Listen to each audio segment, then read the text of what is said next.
Can a new pizza shop survive SF's Market Street? Market Street has a reputation. It's either feast or famine. There are tech layoffs, abandoned buildings, car break-ins, the whole 9 yards. It is kind of scary here. And with its reputation, it's hard to believe that anyone would open a brand new pizzeria here. But the operator we're meeting with today is David Jacobson, and he's not just any pizza maker. He's worked at some of the most respectable pizzerias in the Bay Area. He's the 2022 Real California Milk Cheese Champion, and he's got a plan to wow the community with his amazing pizza. But is his award-winning pizza enough? We'll soon find out. Gotta go for that one. Yeah, dude, check this out. But for now, join me on this journey. My name is Idrif. I'm a pizza maker, pizza reviewer, and pizza social media guy. And we travel the world to talk to pizza makers, to see their story and learn from them. So let's go and do it. Let's check them out. This is the prime prep area. I took over a bakery space. So I got honestly all of this equipment. I didn't have to pay shit. We got a mixer, a spiral mixer. This is a dough baller. We got a huge walk-in, which is really nice. Take a look. Yeah, go for it. Quick peeks. So we get to do super long ferments. So we try to hit a full week on the fermentation. The grandma style dough is down here. Salad supplies, pretty much local. You worked at Flour and Water. I've worked everywhere. Okay, so I got my first pizza job at Pizza My Heart way back in the day. When's way back in the day? Way back in the day, it was 2005. Nice. So 2005, when they were opening the Emeryville store, they trained us at the San Francisco store, which doesn't actually exist anymore. I got to work for Leah there, Leah Skirdo. So that was my introduction to badass, really hardcore work ethic, we're gonna make the world's best pizza. Let's go to Vegas and compete. I was like, oh my God, that's awesome.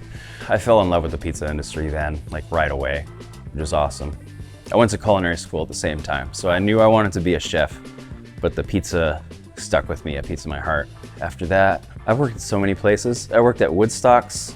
It felt like a smaller Domino's. I worked at Pizzeria Delfina in Burlingame for about a year. Flour and Water Pizzeria, until the pandemic happened. Then we were all laid off. Everything got crazy. Thanks a lot, Thomas. Yeah, right. No, I'm just kidding.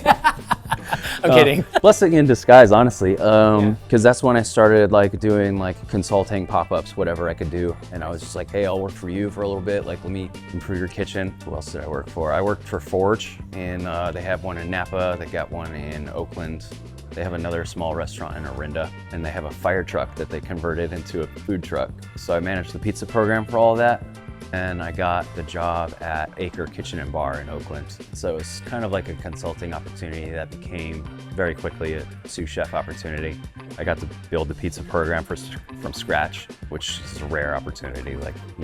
Yeah, no, he gave me full control over that. So that was really cool. I got to get my own press on that. And then I kind of had my eyes peeled for a business for the last 3 years. I actually tried to buy a food truck in the last 3 years. That fell through, and yeah, here we are. Market Street is known to be up and down, right? Mm-hmm. All over the place, really. Pandemic was a huge one. The tech, a lot happened. A lot happened. So it was a good time to sign a lease. I gotta say that.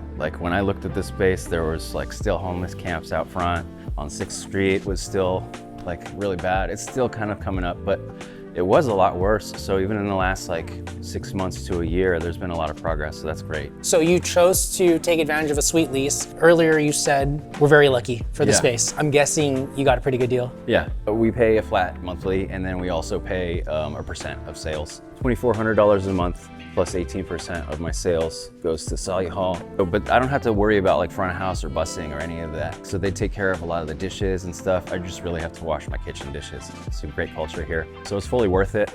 And dollar per dollar, if I was hiring my own front of house staff, it'd be the same. Does that include triple net fees? Yeah. Yeah, right? So if anything, you're paying for the security guard out there, you're paying for the help, you're paying for beautiful utilities locations. too. Oh, utilities too. Yeah, and so I know that oven alone is probably sucking up hundreds of dollars a month. So, and we got a lot of cool toys, so. But you got $2,400 for 2,000 square feet. Yeah, seems like a steal, right? And we have a ton of room to That's great. To do extracurricular, catering and whatever else we can do. I worked at Flour and Water a while ago. It became Yellow Moto, and it went under maybe a month before I opened. And so all of the staff that worked for me, they were like, hey David, I heard you're opening a place. And I was like, oh my God, I have too many people, so this is awesome. And honestly, everybody there is totally qualified to be a sous chef. It's never gonna happen again, so I'm just enjoying it. So that enables me to kind of be my own accountant and do a lot of the CEO work that other chefs don't. Yeah. Less hands-on on the day-to-day, but like you're doing a lot of the business ops. Yeah. I show up often and randomly, so like people are well behaved. You know, I ask them what they're excited about too. If they see something that's in season, I'll buy it for them. We have a peaches and cream pizza on the menu right now because peaches were great. I bought a case of pears.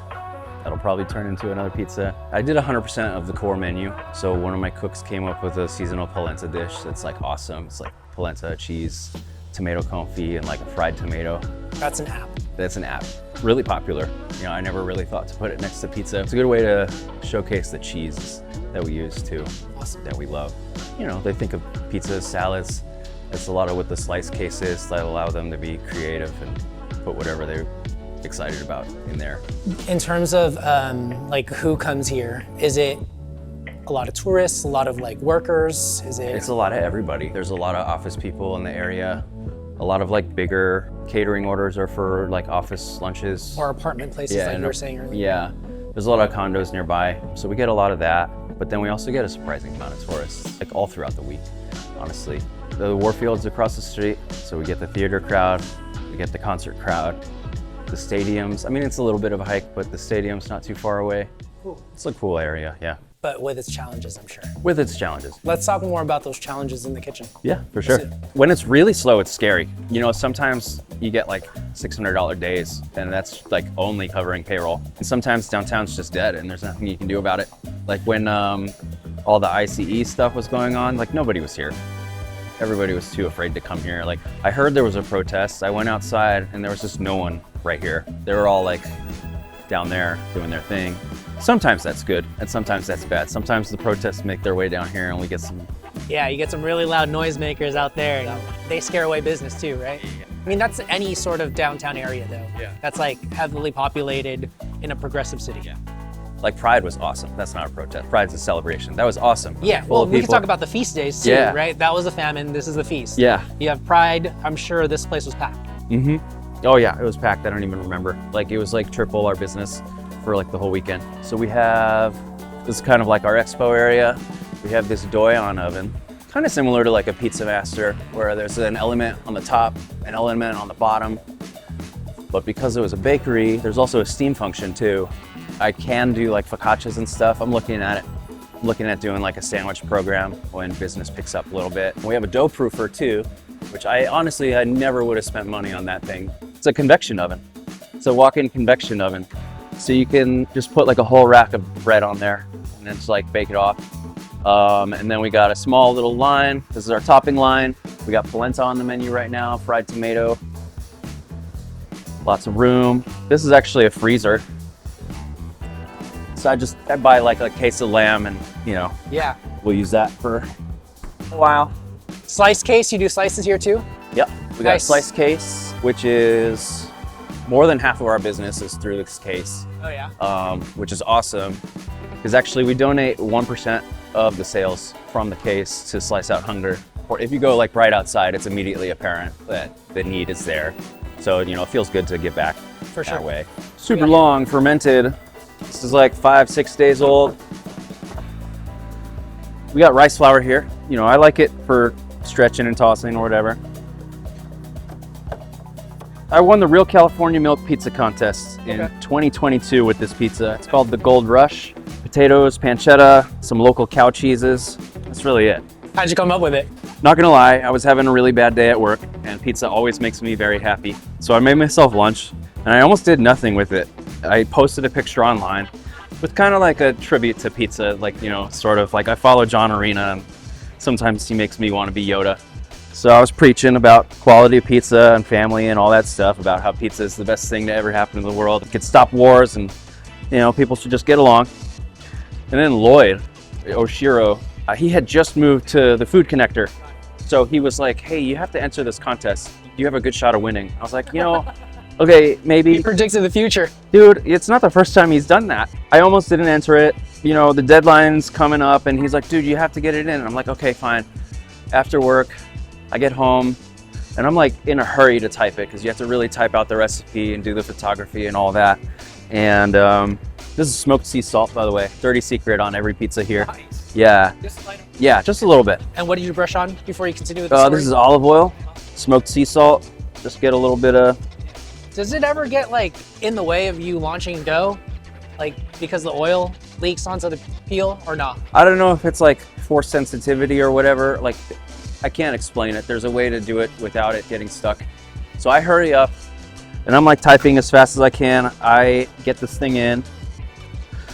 And then like 3 weeks later, he calls me and he's like, dude, you're in the finals. I was like shocked as hell. And I was just like surprised because like Leo was there and like Chris Decker was there and like all these people that I was like, oh my God, I'm gonna share the stage with that. That's like, even if I totally bomb, like I'm happy, Right. you know? Yeah. So I just go there, I make my pizza, which was by far the simplest pizza there. Like it took me 2 minutes to prep it. They didn't get any footage of me prepping anything. Yeah, we got it here today. So we got mozzarella, provolone, fontina, fingerling, potatoes, multiple types. We slice them real thin, soak them in water, get the starch out, and then they won't be like so starchy. Okay, so we got some heavy cream, a little bit. We got pancetta, this is from Zoe's. And we've got, this is actually Mount Tam. So when I won the contest, I used Red Hawk from Cowgirl Creamery. This is just a lot easier to wholesale. So we made this change. Is that a brie or Mount Tam is a specific type of cheese? It's just like a triple washed cheese. Like, yeah. Like if brie and butter had a baby, Mount Tam. Mount Tam. All right. I like to beat up my crust a little bit, give it some character. That's why we called it that. Hell yeah. Going into the oven. Cool.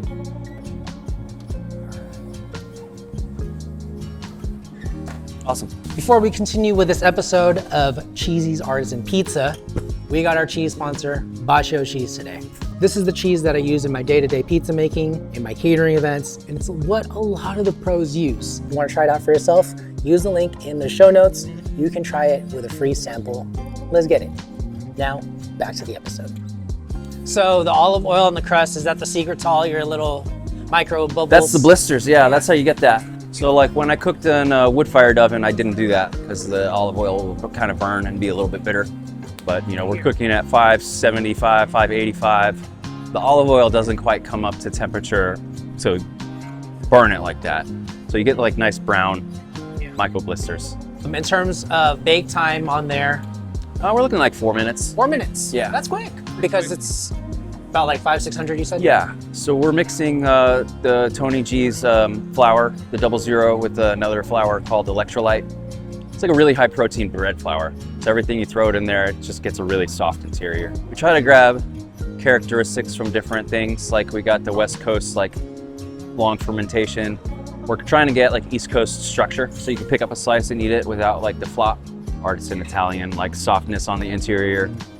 So you get like the crisp, soft, the tang. When you say tang, are you doing any pre-ferments or?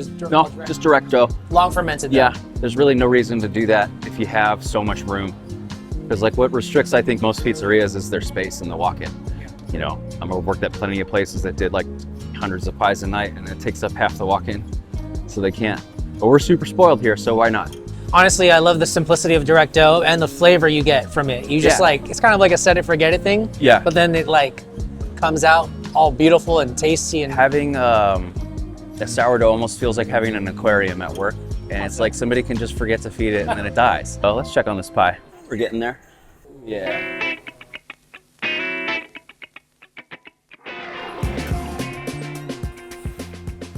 Yeah. Right. That is a Gold Rush pizza. Nice. I was surprised as hell, honestly. I was just thrilled to be there and spend time with some smart people that I wanted to talk to. I won the division and then I won the whole thing. 6 slices on a 12-inch. That's a nice, thick 12-inch. Let me guess your grams. 330? 300. 300. 300. But we do the long ferment, so this is all air. Like you could park a car in there. This is Parmesan. I like to get it on the plate, make it a little fun. And parsley, pop of color. The cream base, what'd you put on it? Heavy cream. That's it. And then did you get remarks from the people at CMAB, California Milk Advisory Board? Like, what do they like about it? Specifically, they really liked the, well, of course they like the use of cheese. Like, it's a kind of a mix of a big batch. So at the contest I used, I forget which brands, but like a big brand of Jack cheese and a big brand of mozzarella cheese that I don't normally use. And then I used small batch, like Cowgirl Creamery stuff. And so it was like, they liked that, the mixes. They were like, cool, you knew what it was all about. They commented about the smoked sea salt. That's my dirty secret. When you're competing, like especially if you're not like the first couple people in line, Overseason. you gotta oversalt it a little bit. You know, so if you win the real California pizza contest, you judge the next year, or that's how it used to work. And so I got to judge and I realized like, oh my God, I can't taste anything.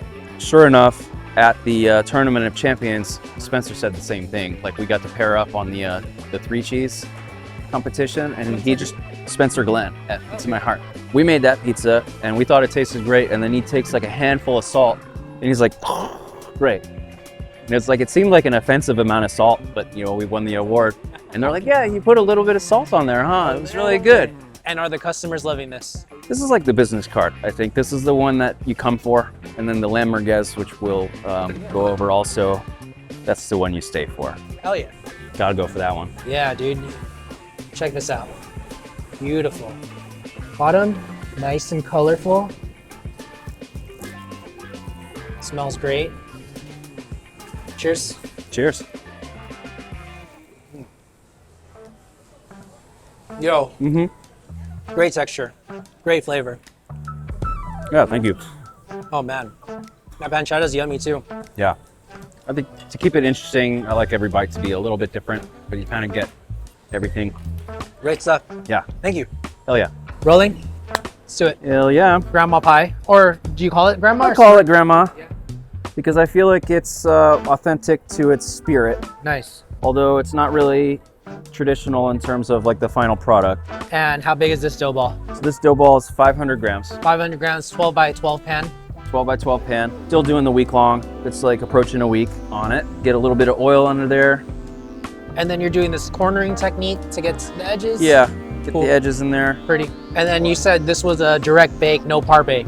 Yep, which reminds me, we're going to dock it. Dock it. What do you hope? Because you don't want it to prove too much or Yeah. like expand too much. Especially if the dough is younger. I mean, we do the, it'll, you know, turn into like a pita dough and we don't want that. We got some mozzarella. The grandma styles are pretty easy to overtop. So you gotta use a little bit less than you'd think. A little bit of Parmesan. Like you'd still use, you know, like the thicker your dough, the thicker your sauce, the more cheese you can use. This is haloumi. Haloumi. Haloumi, it doesn't usually melt, so that's why we grate it. Got it. You know, like a slice of halloumi, it's almost like a slice of feta that you can grill and it won't melt. I can't wait to see that. We've got some lamb sausage. We just get ground lamb in-house, spice it up, basically harissa spice. Where's the inspiration from this lamb from? So I used to work at Acre Kitchen and Bar. That was my last job. And he has a lot of like Mediterranean ingredients and flavors going on in his kitchen, which was really cool as a pizza guy because he could dig in the fridge and there's shit you would never use. Okay, and what is this right here? These are pickled Fresno chilies. Yum. Love them. These are my favorite thing in the world. This is ready to go in the oven. Let's do it. We're gonna bake this off. So same deck, same temperature. Same deck. I'll put it to like the back. Where it's hotter. Because like our kind of hot spots are in the back corners, and then I'll spin them. And then in terms of bake time? Bake time, we're still at like six minutes. It's nothing crazy. All right. Check it out.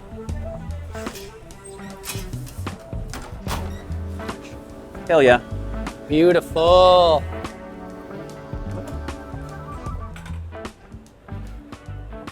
Hell yeah. Golden brown. Yeah, buddy. You smell it? You smell the lamb? Yeah, it's different, right? I like how you said Laura Meyer style. Yeah. That's 100% That's where I saw it facts. first. Yeah. Yep. It just seems to, it's more shareable that way. Yeah. Like not everybody wants a big square. Cool. Yeah. And then, We got walnuts. yo. Yum. Texture. Texture, hell yeah. We got muhammara. This is like a roasted bell pepper. Yum. pomegranate, molasses kind of glaze. There's walnuts in it. So this pizza made an appearance at Tony's Festival. Did I ask you what was the inspiration for this pizza? Just raiding my old boss's fridge. Got it. A lot of cool At stuff Acre. in there. Yeah. Nice. He had like lambs, merguez sausages. Nice. And he had muhammara for another dish. Put it And together. haloumi. Make it work. Yeah. And then the peppers were already there too. Yeah, it was just one of those things. I didn't have to buy anything for it. It's just Mix boom, and match. done. Yeah. What was that final cheese that you put? This is Parmesan. Cool. Yeah, I was waiting for something to go on top. Yo! Boom, done. Beautiful. Red, white, orange, green. Mm-hmm. So you get the structure. Yo! Oh my God! Yeah. Did you say it's the same dough or no? Yeah, it's the same dough. Mother. You just treat it totally different and you get a totally different result. Yo, my goodness. Direct bake too. I'm impressed by that structure.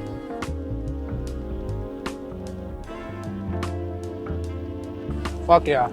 This is probably our most unique pizza. Like, I don't think you could really get anything like that. Holy shit. Flavor as fuck. People are pretty open to it. It's one of our more popular ones. Because they wrote about like the gold rush, because that's obviously the one that people want to try. They asked me what else I was proud of. All right, final question for you. There's no right or wrong answer. Okay. What's good dough? What's good though? Everything. Life is good. I've woken up more than 15,000 times in my life, and I'm not gonna stop soon, so we're having a good life. I love that. Yeah. Thank you so much for every being day's a on. blessing. Thank you so much for having me. Yeah. Sorry, I cut you off there. Every day's a blessing. Anything else? Every day's a blessing. That's it. Enjoy it. Good. I love your energy. I need yeah. to give you a hug. Thank you, man. This was amazing. Hell yeah. Thank you. Yeah, welcome back anytime. Well, there you have it, my conversation with David Jacobson of Cheezy's Artisan Pizza. Let me know in the comments what you think about the pizza. Does it look bomb? Does it look good enough to stand up the test of time with Market Street? You tell me. And if you want to learn about other champion level pizza makers, I have this episode with Justin and Andy, who invested thousands of dollars in order to go to Vegas and take home the grand prize of best cheese slice in the world. Click there right now.